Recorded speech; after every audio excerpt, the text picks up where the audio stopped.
In today's tutorial, I'll teach you all how to make this beautiful two-piece mesh dress. So the top part of the dress has a drawstring effect, a collar, and a very beautiful slit at the hem. The skirt is perfectly fitted, and I used just 1.5 yard of fabric to recreate these two pieces you see right here on your screen. If this sounds like something you really want to learn how to do, continue watching. Don't skip any part of this video. With all that being said, let's get started.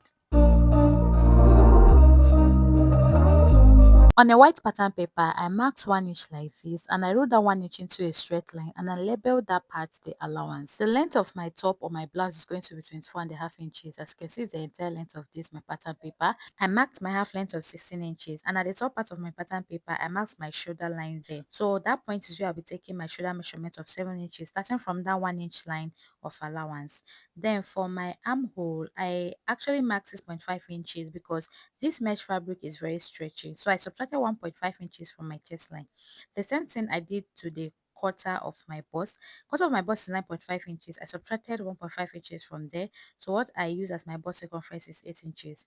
I'll be doing same thing on my waistline. My waist divided by 4 is 8 inches. I'll subtract 1.5 inches from that and mark what I have here. My hip is 10.4 inches. I'll subtract 1.5 inches from there, and here I'll be marking 9 inches, and that is the end of this my pattern paper. After marking all these points, I'll go on ahead to connect them just like this. Then I'll be getting my neck width. I'll be making a neck width of 2.5 inches and a neck depth of 1.5 inches. I'll create this into a round neckline.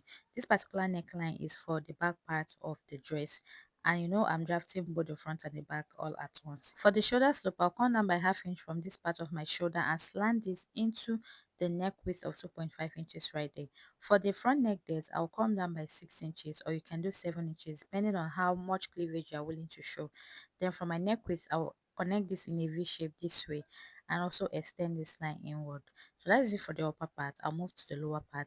So that slit in front, I'm going to just come down by 1 inch from my half length on my waistline. Then from that my allowance line, sorry, I went away by 2.5 inches like this, but you can do 1.5 or 2 inches if you don't want yours to be very wide.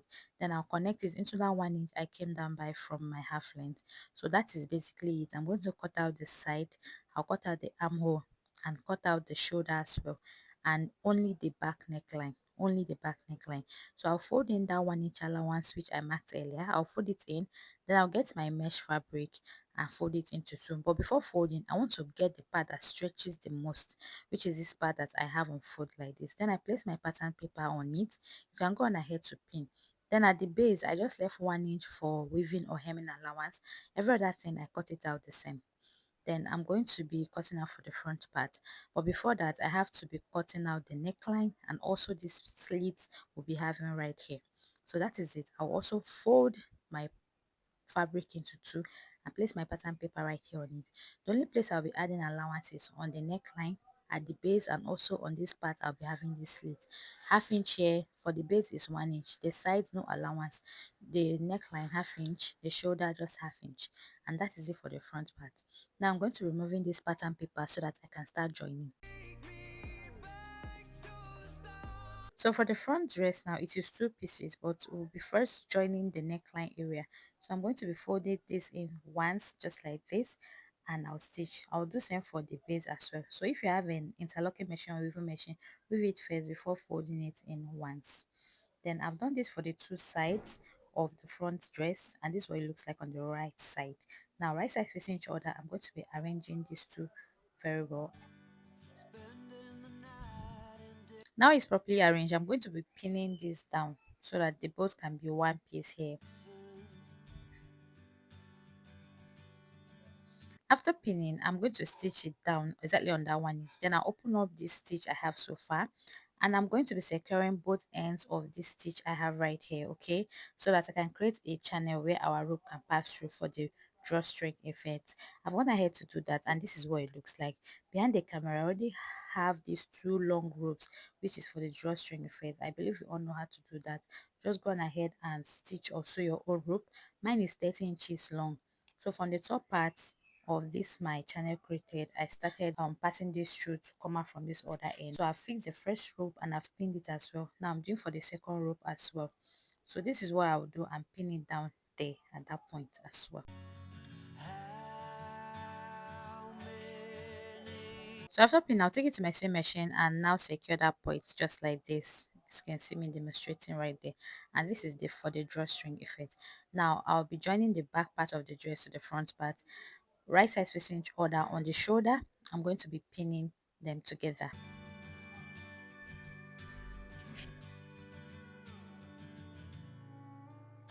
After pinning on the shoulder, I'll go on ahead and join using just half of an inch.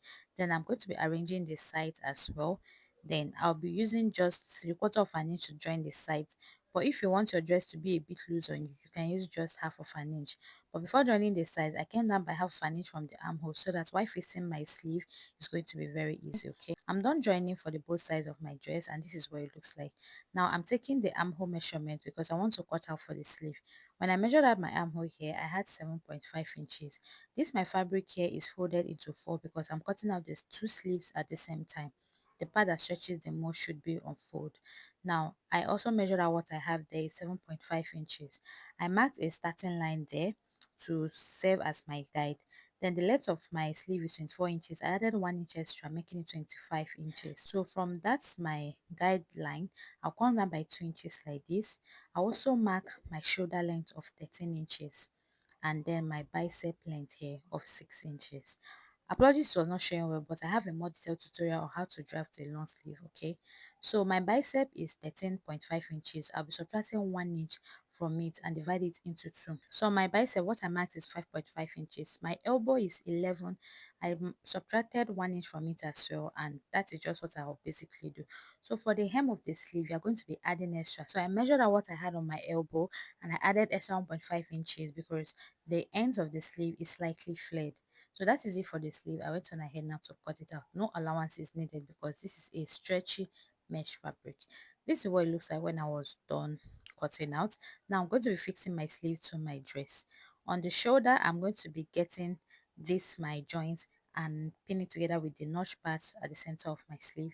Then I'm going to be joining them right sides facing each other. Then you flip it to the wrong side and now join it all together this way. That is how simple it is. So I'll be attaching the collar by folding my neckline into two. So from the shoulder, I'm going to be marking 1.5 inches forward to the front neckline. Then I will take the measurement from there all the way to the back, the center of the back neckline. And what I have there is 6 inches. I have this pattern paper where I'll roll this straight line for a guide. Now I'll be marking 2.5 inches up. That is for the wideness of the collar, right? Then I'm going to just mark that 6 inches, which is for my neckline. Remember, unfold. So this is it now. I'll connect all of them together like this. Then from this point here, I'm going to be coming out by just half of an inch and slant this like this. Then from this other end here on this straight part, I'll come down by half inch as well and also slant it in here for a perfect collar shape, and I'll cut it out. So I'm going to be getting my fabric. I'll fold my fabric into four because I want to cut out two pieces of this collar at the same time. So the stretch part is what I'll be placing on that folded end or the edge, sorry, of my fabric, and I'll pin it as well. So all around this collar piece I have here, I'll be marking or leaving half inch for my sewing or joining allowance. I'm done cutting out. I'll get an interfacing. You can get any one of your choice, a cloth gum and stay, whichever one. Just fold it into four as well and also cut it out. So this is what I have so far. I'll remove the pattern paper I have on this because I'll be ironing this interfacing to the wrong side of this my fabric for the both colors. The shiny part is the part that sticks to your fabric. So I've gone ahead to do this now and I'm placing them right side facing each other. I'm going to be coming up by half inch on one part of the collar like this before I'll start joining using half inch all around. So I'll do the same thing for the both sides of one part of the collar. This is what I have when I was done. I'm trimming off the excess that is not needed and I'm going to be flipping this now to the right side. Then I'll give this a very good press and I'll also take in that half of an inch which I stitched it here, like you know, remember this one for just one part of the collar.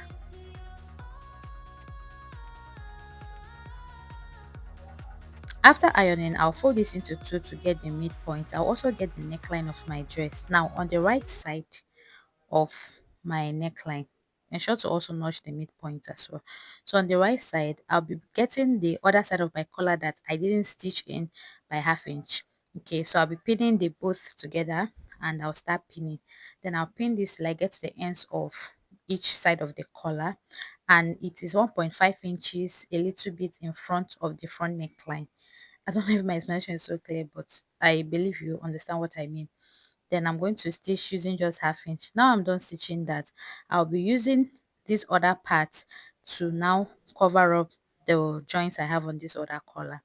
So I didn't want to actually make a skirt out of this, but when I realized that this piece was not going to be of any use again, I decided to make a skirt out of it. After all, it's a very stretchy fabric and it will serve me very well. So now I folded this fabric into two, and I'm just going to make a straight stitch down. So I'll go on ahead to do that, and this is what it looks like. So if you are making your stitch, make sure that your fabric is smaller than your hip, so long as it's a stretchy fabric. The length I have here is 28 inches, which is totally fine. Circumference here is 30 inches, regardless of the fact that my hip is 42.5 inches. So I will get this elastic here, which is 1 inch wide. I'll be measuring out, sorry, my waist circumference of 32 inches, then subtract 8 inches from it, and I'll cut off what I have. Then on the right side of this my fabric, I'm going to get the tip on that waist area and place this my elastic like this and stitch this all around. Okay, just at the very top part of that elastic, I've stitched all around. Now this is it after stitching on the right side. I'm just going to flip this into the wrong side, but most of the times people leave their own like that, but no, I do not like it. So I'll just flip it in like this and now stitch at the very tip of this elastic all around as well. That is just basically how simple it is. And when you are done doing that, this is what it's going to look like. So you can see, very, very beautiful. Instead of wasting the fabric or the mesh fabric, just use it for this quick skirt. Okay, so this is the both what it looks like when I was done. And here we have come to the end of the tutorial, and I hope you found it helpful. Thank you so much for watching. I hope to see you all next time on this same channel. Is this particular style something you intend recreating as well? Yay or nay? Let me know your thoughts in the comments. I'll see you all next time on this same channel. Bye.